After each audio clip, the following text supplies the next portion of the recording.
Court से आप कर रहे हैं? देखिए, हमें पूरी उम्मीद है कि आज जो है हमें राहत मिलेगी और जो आज ये चल रहा है कि वक्फ बाय यूजर वाला है और जो गैर मुस्लिम जो वक्फ की कमेटी में लेकर आ रहे हैं, वक्फ बोर्ड के अंदर जो ला रहे हैं मेंबर के तौर पे, तो उसमें आज हमें राहत मिलेगी।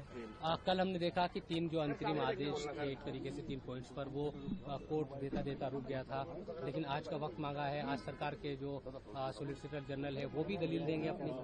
नहीं, इंशाल्लाह आज राहत मिलेगी, आज पूरी उम्मीद है।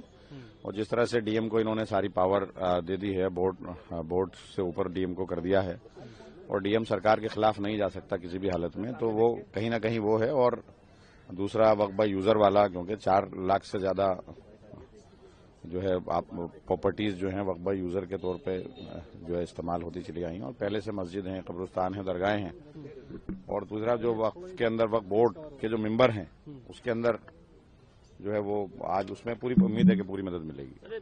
जो संशोधन के पक्ष में याचिका करता है वो कह रहे हैं कि वक्फ बाय यूजर जैसा कोई प्रावधान बाकी धर्मों के पक्ष में नहीं है, तो फिर यहाँ क्यों? अरे भाई, वो तो पहले से है ना। मसाजिद जो है कई सौ साल पुरानी है। अब जैसे दिल्ली की 123 प्रॉपर्टीज हैं जिसको ये कहते हैं, तो ये तो कई सौ साल पुरानी है। अब वो उनके दस्तावेज तो आज होंगे नहीं, पहले से चली आ रही हैं, तो वो वक्फ बाय यूजर क्योंकि वो पहले से है। अब जब अंग्रेज आए थे तो अंग्रेजों ने दस्तावेज इधर उधर कर दिए, रिकॉर्ड के अंदर कर दिए। अब जैसे लुटियन जोन है, अब लुटियन जोन के अंदर जो 123 प्रॉपर्टीज हैं, जब ये उसने अंग्रेज हुकूमत थी तो उसने 1913 में एक नोटिफिकेशन जारी किया था और दिल्ली को जब राजधानी बनाने का ऐलान किया था तो ये सारी जमीनें एक्वायर कर ली थी। एक नोटिफिकेशन पे सारी जमीनें एक्वायर कर ली, मौके पर नहीं पहुंचे और उन जमीनों को दर्ज करा दिया सरकारी दस्तावेज में।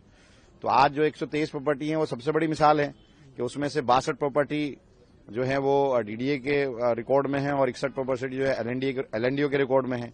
तो वहां जो है मस्जिद, कब्रिस्तान, दरगाहें और मदरसे एग्जिस्ट करते हैं ना, वो तो पहले से हैं। पार्लियामेंट की मस्जिद है जिसमें बहुत सारी हैं, जिसमें नर्सरी मस्जिद है बहुत सारी हैं, जिसमें तिकोना कब्रिस्तान है और बराबर डीपीएस के पीछे 484 खसरा है। ऐसी सारी वो प्रॉपर्टी बहुत पहले से हैं और वो तो आया और नोटिफिकेशन, तो ये कोई चीज नहीं है कि अगर वो कह रहे हैं तो ऐसे कैसे। वहां पे मस्जिद है, वन से वक्फ ऑलवेज वक्फ। अगर मस्जिद है तो मस्जिद को आप तोड़कर क्या करोगे, कब्रिस्तान की जगह में क्या करोगे अगर वो वक्फ बाय यूजर इस्तेमाल हो रहा है। और ये तो हमेशा से है, कोई नया तो है नहीं। लेकिन सर एक सवाल और होता है, क्या भविष्य में भी आप लोग चाहते हो कि वक्फ बाय यूजर कायम रहे? पुराने मामले तो आप बता ही रहो, तो अगर ये बहाल होगा या आप कह रहे हो कि ये हटाया तो गलत होता है, तो भविष्य में इस तरह वक्फ बाय यूजर बिल्कुल वक्फ बाय यूजर हो ना। गवर्नमेंट हुकूमतें अपने अपने तौर पर जो है रिकॉर्ड को इधर उधर करती रहती हैं।